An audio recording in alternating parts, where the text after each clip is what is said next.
สวัสดีครับเพื่อนๆทุกคนกลับมาอีกครั้งกับพลิกหลังคลาสนะครับวิดีโอที่จะพาเพื่อนๆทุกคนเนี่ยไปเรียนรู้สิ่งใหม่ๆนอกคลาสเรียนส่วนผสมสกินแคร์กันบ้างนะครับเมื่ออาทิตย์ก่อนเนี่ยอิงก็ได้แชร์ประสบการณ์แล้วก็เส้นทางการทำงานของอิงไปแล้วซึ่งหลายๆคนก็น่าจะคิดเหมือนกับอิงนะครับว่าน่าจะเป็นเส้นทางที่ทำให้คนคนนึงเนี่ยได้เติบโตแล้วก็เรียนรู้อะไรใหม่ๆเร็วมากๆเลยแน่นอนว่าการเติบโตอันนี้เนี่ยมันก็มาพร้อมกับทั้งความสำเร็จแล้วก็โมเมนต์ที่รู้สึกว่าเฟลแล้วก็ล้มเหลวมากๆเลยซึ่งปกติเนี่ยอิงก็จะไม่ค่อยได้แชร์ด้านนี้มากสักเท่าไหร่เนอะวันนี้เนี่ยอิงก็เลยอยากจะมาแชร์ความผิดพลาดหลายๆอย่างนะครับแล้วก็บทเรียนที่ต้องเรียกว่า learn the hard way ซึ่งเป็นอะไรที่อิงอยากจะย้อนเวลากลับไปบอกตัวเองในวัยเด็กมากๆเลยแต่ทำไม่ได้แล้วซึ่งก็ไม่เป็นไรนะครับเพราะว่าอย่างน้อยเนี่ยวันนี้จะได้มาแชร์ให้เพื่อนๆทุกคนได้ฟังกันให้ใครหลายๆคนเนี่ยได้เรียนรู้จากความผิดพลาดของอิงนะครับแล้วก็ได้เป็น best version of yourself ได้เร็วยิ่งขึ้นถ้าพร้อมแล้วเนี่ยมาดูกันดีกว่าว่าในวัย 26 ของอิงเนี่ยมีบทเรียนอะไรบ้างมีคำแนะนำอะไรที่จะช่วยให้คุณเนี่ยเปลี่ยนเป็นคนที่ดีขึ้นได้บ้างนะครับไปดูกัน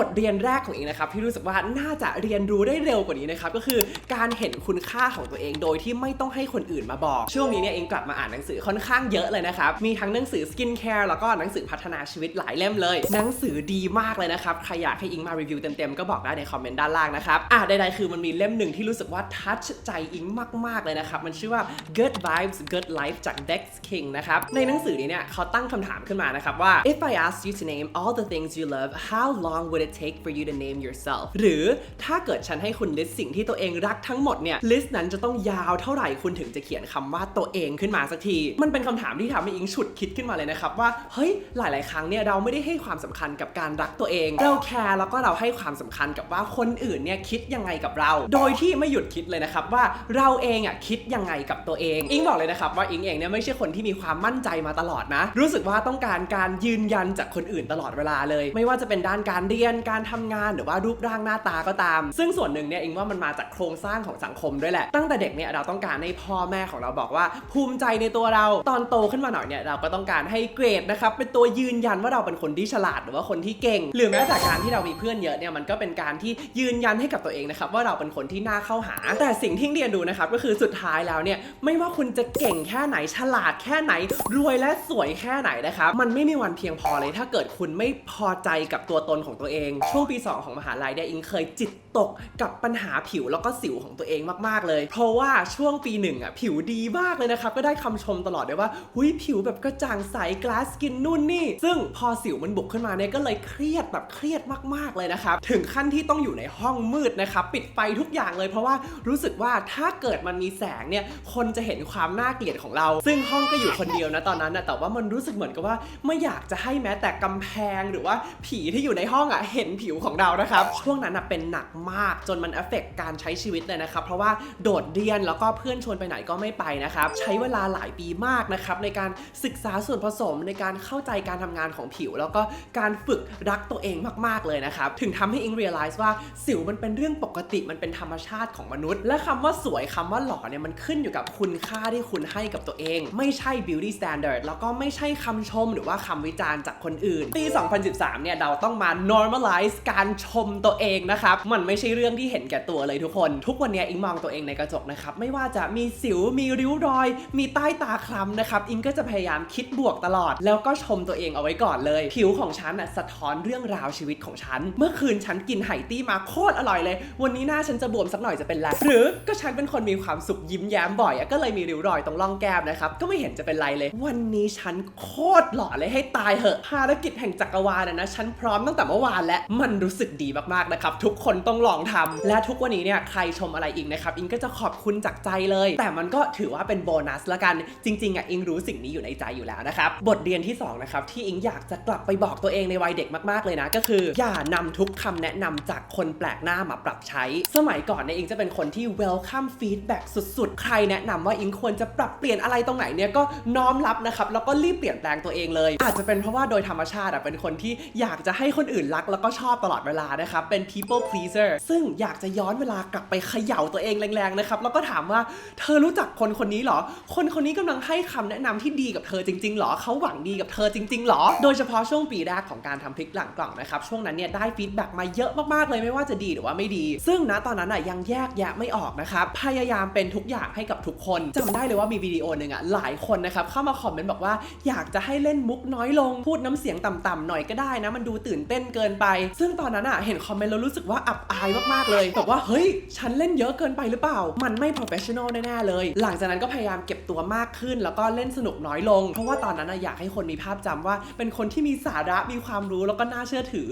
มองย้อนกลับไปเรารู้สึกแย่มากๆเลยอิงไม่ได้อยากเป็น encyclopedia skincare ที่พูดได้นะครับอิงไม่ได้ทำคลิปทุกอาทิตย์เพื่อเป็นเครื่องมืออะไรสักอย่างถ้าอิงจะตื่นเต้นกับนายซินามายแล้วมันผิดเหรอจะมี passion กับการเกลียด clean beauty แล้วมันจะทำไมถ้าคุณอยากฟังเลคเชอร์ก็ไปเข้าห้องเรียนนะครับไปเปิด textbook อ่านเอาแต่นั้นไม่ใช่อิงเพราะว่าชีวิตอิงมันเป็นแบบนี้อิงเป็นคนแบบนี้อิงมีตัวตนแล้วก็มี character นะครับแล้วก็ยิ่งมีอายุมากขึ้นเนี่ยยิ่งมีความรักในตัวตนของตัวเองแล้วก็อยากจะแชร์สิ่งนี้ให้กับเพื่อนๆทุกคนมากขึ้นนะครับเป็นเหตุผลที่ทำพลิกหลังคลาสเลยแหละเพราะฉะนั้นสิ่งที่เรียนรู้มาเนี่ยก็คือในชีวิตเนี่ยเราไม่มีทางทำให้ทุกคนรักเราได้หรอกเพราะฉะนั้นมันไม่ต้องพยายามตั้งแต่แรกนะครับจบเราโฟกัสแค่กับการทำให้ตัวเองชอบตัวตนของตัวเองแค่นั้นก็พอนะครับส่วนความคิดเห็นที่ดีเนี่ยมันก็เป็นสิ่งที่สำคัญมากๆเลยสำหรับการเติบโตของเราเนอะแต่อย่าปล่อยให้คำแนะนำที่มีเจตนาทำลายล้างแต่ปลอมตัวเป็นฟีดแบ็กนะครับดึงเราลงไปบทเรียนที่3ที่ยากมากเลยนะครับก็คืออย่าเปรียบเทียบตัวเองกับคนรอบข้างกลับมาที่หนังสือเล่มนี้นะครับมันมี chapter หนึ่งที่โดนใจมากๆเขาบอกว่า looking to others for inspiration is fine but there's a difference between inspiration and envy การมองไปที่คนอื่นเพื่อแรงบันดาลใจเป็นสิ่งที่ดีนะครับแต่ว่ามันมีความแตกต่างระหว่างแรงบันดาลใจ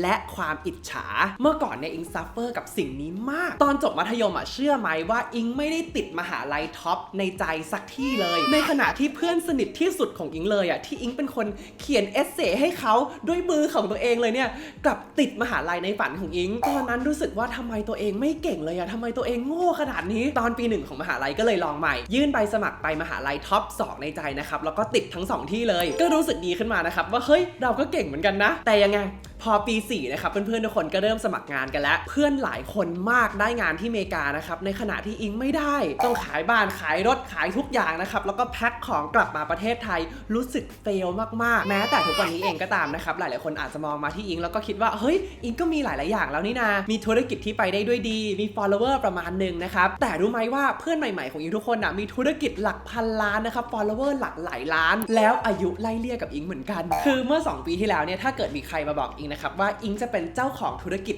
100 ล้านตอนอายุ26เนี่ยอิงคงแบบว่าเฮ้ยเป็นไปได้เหรอวะมันคือหนึ่งในความฝันสูงสุดในชีวิตเลยนะแต่ตอนที่มีสิ่งนี้อยู่ในมือแล้วมันกลับรู้สึกว่าเฮ้ยแต่มันมีคนที่มีธุรกิจพันล้านแล้วอายุเท่าเราอยู่นะในวัย26เนี่ยอิงก็เลยสรุปได้นะครับว่าไม่ว่าเราจะอยู่ในสเตจไหนของชีวิตมันก็จะมีคนที่เก่งกว่าเราเสมอเพราะฉะนั้นมันขึ้นอยู่กับ mindset ของเราแล้วแหละว่าเราพอใจกับสิ่งที่ตัวเองมีหรือไม่ No two single journeys are the same ทุกคนต่างมีเส้นทางที่แตกต่างกันออกไปในชีวิตเนี้ยพวกเราต่างเดินคนละสปีดไปคนละทิศทางนะครับแล้วก็มีเป้าหมายที่แตกต่างกันหมดเลยตอนนี้มองย้อนกลับไปถึงอิงจะไม่ได้เข้ามหาลัยที่1ในใจของอิงถึงอิงจะไม่ได้งานที่อเมริกาถึงอิงจะยังไม่มีธุรกิจพันล้านนะครับแต่ว่าทุกความผิดพลาดทุกความไม่สมหวังเนี่ยมันนำอิงมาสู่จุดนี้จุดที่มีเพื่อนๆทุกคนเกือบ 500,000 คนแล้วที่ติดตามอิงอยู่บน YouTube จุดที่มีพนักงาน20 กว่าคนที่อิงได้มี privilege ในการดูแลพวกเขาแล้วอิงรู้สึกโชคดี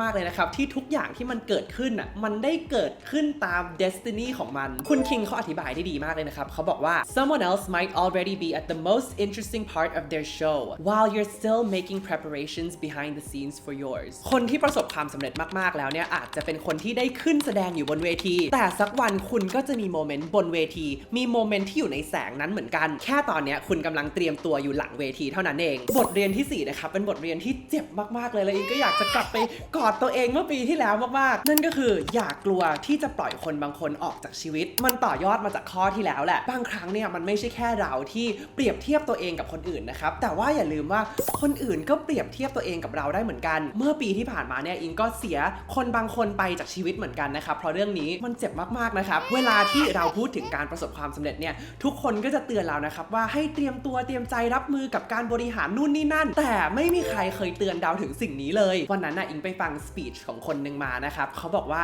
บางคนเนี่ยเข้ามาในชีวิตเราเพื่ออยู่กับเราแค่แป๊บเดียวเท่านั้นแหละเขาไม่ได้มาเพื่ออยู่กับเราไปนานๆเขาเข้ามาเป็นเหมือนกับบูสเตอร์ให้กับจรวดของเราถ้าใครเคยดูวิดีโอของจรวดพุ่งออกนอกโลกเนี่ยจะเห็นว่าพอเขาขึ้นสูงระดับหนึ่งเนี่ยบูสเตอร์มันจะหล่นออกบางคนในชีวิตเราไม่สามารถไปถึงระดับความสูงที่เรากำลังมุ่งหน้าไปได้เพราะฉะนั้นอย่ากลัวเมื่อเขาตกหล่นแล้วก็เขาจากไปเขาไม่ใช่คนไม่ดีเขาแค่ไปในจุดหมายที่เรากำลังจะไปไม่ได้ซึ่งบางครั้งเราอาจจะเป็นจรวดหรือบางครั้งเราอาจจะเป็นบูสเตอร์ให้กับจรวดของคนอื่นก็ได้อิงฟังเสร็จก็คือน้ำตาแตกนะครับเป็นบทเรียนที่ยังต้องพยายามทำความคุ้นชินกับมันอยู่นะครับมันยากจริงๆนะครับแล้วก็ขอเป็นกำลังใจให้กับใครก็ตามที่กำลังเจอสิ่งนี้อยู่เหมือนกันซึ่งนำไปสู่บทเรียนบทสุดท้ายในวัย 26 ของอิงนะครับสุขหรือทุกข์ไม่มีอะไรถาวรโอ้ยฟังดูธรรมะสุดๆแต่มันจริงเหลือเกินทุกคนชีวิตเนี้ยมีหลายโมเมนต์มากนะครับที่อิงคิดว่าพอเหอะพอแล้วได้ไหม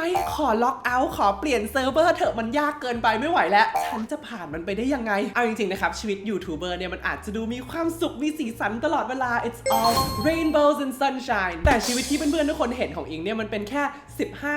15-20 นาทีของ1อาทิตย์ของอิงเท่านั้นนะครับอิงมีอีก160ชั่วโมงในอาทิตย์นะครับที่เพื่อนๆทุกคนไม่ได้เห็นซึ่งเบื้องหลังเนี่ยมันไม่ได้สวยงามไปทุกเรื่องนะครับมันก็เหมือนกับชีวิตของเพื่อนๆทุกคนนั่นแหละมันมีเรื่องหนักมากๆหลายๆอย่างที่ชีวิตมันโยนมาให้เราทุกวันโดยที่เรายังไม่ได้ตั้งตัว but that's life อิงเป็น type A personality นะครับเพราะฉะนั้นอิงจะพยายามควบคุมแล้วก็ control สถานการณ์ต่างๆให้ได้มากที่สุดเป็นคนที่หาความสงบได้จากการรู้ว่าตัวเอง control ทุกอย่างได้แต่ช่วงที่ผ่านมารู้เลยว่าชีวิตเนี้ยมันไม่มีอะไรที่เราสามารถควบคุมได้เลยสิ่งเดียวเท่านั้นเลยนะครับที่เรา control ได้คืออารมณ์แล้วก็การกระทำของเราชีวิตมันจะโยนขี้อะไรใส่เราก็ได้นะครับอะไรจะเกิดขึ้นมันก็ต้องเกิดสิ่งที่จะพิสูจน์แล้วก็วัดความเก่งของเราได้เนี่ยมันไม่ใช่โมเมนต์ที่เราประสบความสำเร็จแต่มันคือวิธีการรับมือกับความผิดหวังในโมเมนต์ที่เราตกอยู่ในยามลำบากนะครับทุกช่วงชีวิตของอิงที่ผ่านมาเนี่ยมันมีความผิดหวังตลอดแหละตอนเด็กๆเนี่ยเราอาจจะคิดว่าการได้เกรดไม่ดีการทะเลาะกับเพื่อนเข้ามหาลัยในใจไม่ได้เนี่ยมันเป็นเรื่องที่คอขาดบาดตายมากๆโตมาหน่อยก็อาจจะเจอปัญหาครอบครัวเลิกกับแฟนนะครับหรือว่าเจอความสูญเสียที่มันยิ่งใหญ่มากขึ้นบางครั้งสิ่งที่เกิดขึ้นมันมองไม่เห็นทางออกเลยนะครับหรือว่ามันมองไม่เห็น the light at the end of the tunnel อิงเชื่อว่าเราทุกคนเคยผ่านเหตุการณ์แบบนี้มาหมดแล้วร้องไห้ออกมานะครับให้เวลาตัวเองทุกข์หาซัพพอร์ตจากด้านนอกถ้าต้องการและให้เวลาเป็นตัวเยียวยาทุกอย่างนะครับเพราะฉะนั้นในวัย 26 เนี่ยส่วนตัวอิงอยากจะเป็นคนที่ปล่อยวางมากขึ้นอะไรจะเกิดมันก็ต้องเกิดนะครับชีวิตมันคือการตื่นมาแก้ไขปัญหาทุกวันอยู่แล้วเอาละครับและนี่ก็คือบทเรียน 5 อย่างในชีวิตวัย 26 ของอิงนะครับมันก็ดีฟมากกว่าที่อิงคิดเยอะเลยนะครับ ไม่รู้ว่าวิดีโอนี้จะเป็นประโยชน์สำหรับใครหรือเปล่านะแต่ก็หวังว่าเพื่อนๆจะได้ข้อคิดอะไรบางอย่างไปนะครับหรือว่าอย่างน้อยเนี่ยหวังว่ามันจะมี energy ดีๆจากวิดีโอนี้ที่ได้ส่งต่อให้เพื่อนๆทุกคนละกันถ้าเพื่อนๆมีบทเรียนชีวิตหรือว่าอะไรที่คิดว่าอยากจะบอกตัวเองในวัยเด็กจังเลยก็มาแชร์ให้ดูกันได้ในคอมเมนต์เซกชันด้านล่างเลยนะครับสำหรับวันนี้ก็ขอบคุณมากๆเลยนะครับที่ให้อิงได้มาเป็นส่วนหนึ่งในชีวิตของเพื่อนๆทุกคนแล้วไว้เราเจอกันใหม่นะครับบ๊ายบาย